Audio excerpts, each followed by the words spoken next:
Добро пожаловать в мой канал. Les alertes et les appels à la prudence se multiplient alors que la tempête Eleanor poursuit sa route sur les Alpes.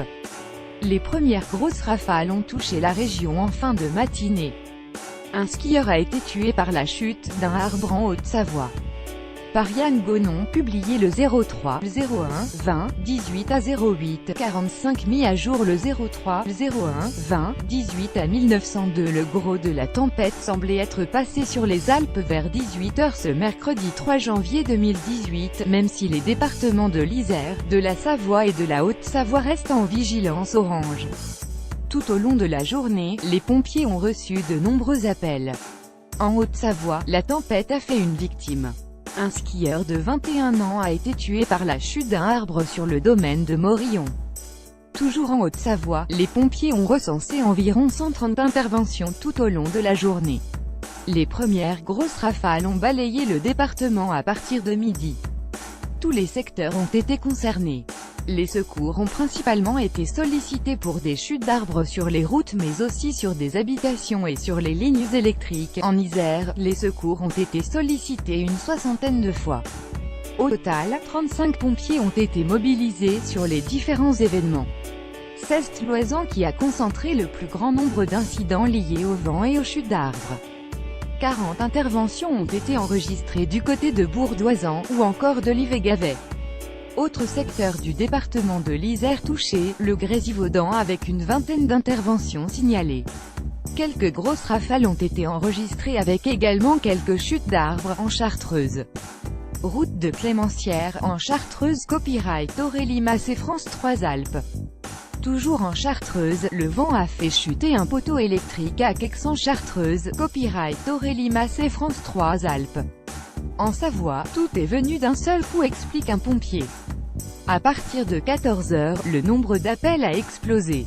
Plusieurs secteurs ont été concernés par des toitures arrachées et des arbres tombés sur les voies.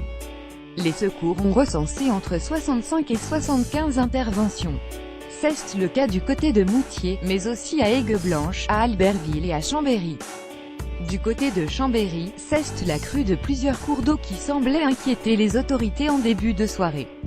En Savoie toujours, plusieurs routes ont été coupées à la circulation suite aux intempéries. En Maurienne, la RD 926 est fermée à Saint-Sorlin en raison de chutes d'arbres.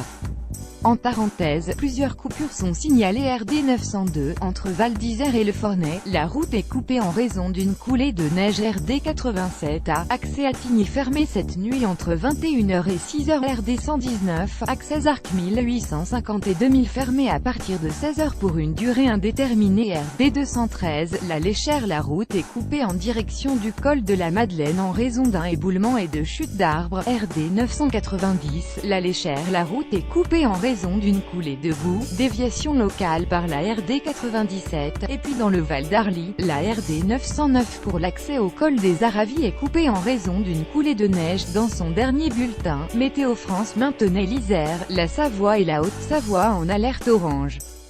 Pour son passage dans notre région, Météo France annonçait une tempête d'une force peu commune. En Savoie, la préfecture annonçait un début d'événement climatique à partir de 9 h.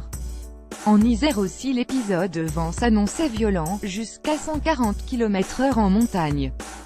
Dans le 1213, le responsable de Météo France, Serge Taboulot, a fait le point sur les prévisions pour les prochaines heures. Le point sur Eleanor dans les Alpes. Invité du 1213, Serge Taboulet, directeur Météo France. Les stations de sport d'hiver ont été particulièrement touchées par la tempête Eleanor.